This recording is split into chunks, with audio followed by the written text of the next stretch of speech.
Рахмат. Кийинки сөз депутат Ормонов Улукбек Зулпукаровичке берилет. Рахмат. Мен де билим берүү министринин өкүлүнө орун басар экени. Суроо канча жогорку окуу жайы бар бизде, Кыргызстанда? Улукбек Зулпукарович 63 жогорку окуу жай бар. Студенттердин саны канча жалпы? Кыргызстандык студенттердин.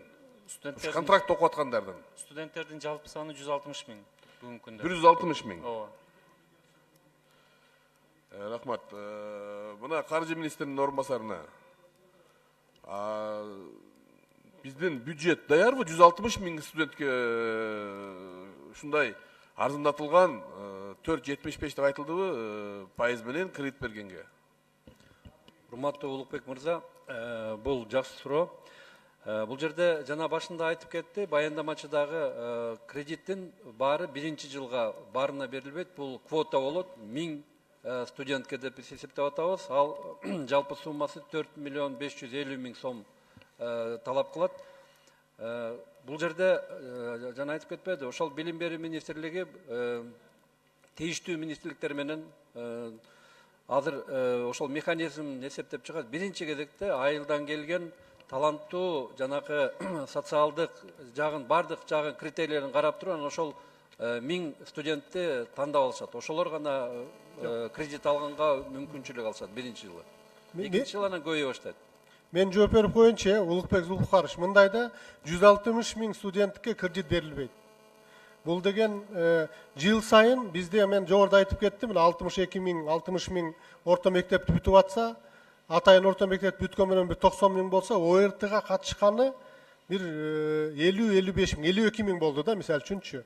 Андан 110 бол алганы дагы аны 50% деп коюлду. 55% алат, ошондо бир 25-27 миң биздин студенттерибиз ошол жогорку окуу жайына барганга укук алат 165. Анын ичинен 5 миңи грант менен кете турган болсо, мисалы үчүн былтыркы жылы 14 миң, жаңылышпасам 892 гана студент бизде ошол акы төлөгөн бөлүгүнө окууга өткөн да.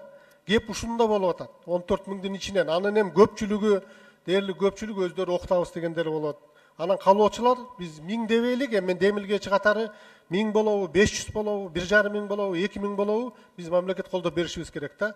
Ошондуктан кеп мына биринчи жылга 1 миң, 2 миң ошондо гана болуп атат. Анан ага кетирген каражатты да жана айттык, бир жылга эгер биз мындай эле условно алып атабыз, 1000 болсо бир 4 миллион 550 миң сом ошол айырманы төлөгөнгө субсидияга кетет. Ал эми 2 миң болсо 9 миң кетет мисалы үчүн. Ошондой 9 миллион кетет, миң дейм да. Урматтуу Алазымович, негизи идея туура, бирок чектөө коюлган жерде коррупция башталат. Ал баланын таланттуу экенин кантип ким тактайт? Ал бала муктаж экенин ким тактайт? Бул деген ошол 160 миң студент окуп атса, ошонун бир 80-90 миңи муктаж бүгүн. Ата-энеси төлөп атпайбы бардыгына? Бул ал бала төлөбөйт. Алар окууну мектепти жаңы бүтүштү. Ата-эненин мойнуна жүктөлгөн жаңы кредит болот бул. Мен ошол чек коюлган жерде туура эмес иштер башталат. Ким алдыга кирет, ким алып кетет. Мына жанагы айылдык кредит дагы биз бере баштаганда ошондой болгон. Айыл банкка турган очередте алдыга жылдырып кой деп банкирлерге тыйым беришкен. Азыр ошондой система башталат дагы.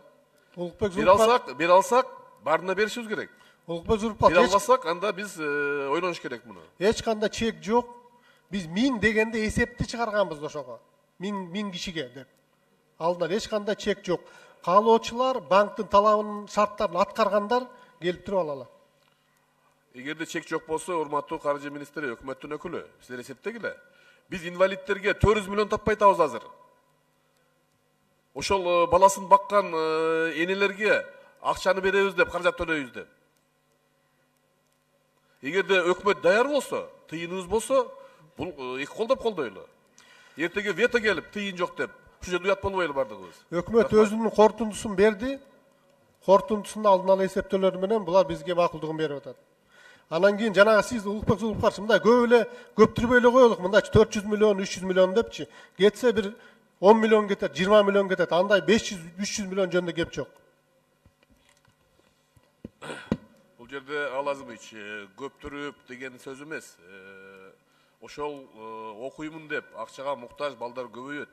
Ошол балдардын санын эсептегенде ошол суммага чыгат. Муну биз реалдуу карашыбыз керек. Убакыт көрсөтөт, убактын көрөбүз аны. Азыр мыйзамды өткөрүү үчүн эле аз сумманы айтып кийин туура эмес болуп калса, баардыгыбыз жада уят болот. Андай болбойт, буюрса биз бунун эсептерди чыгарганбыз.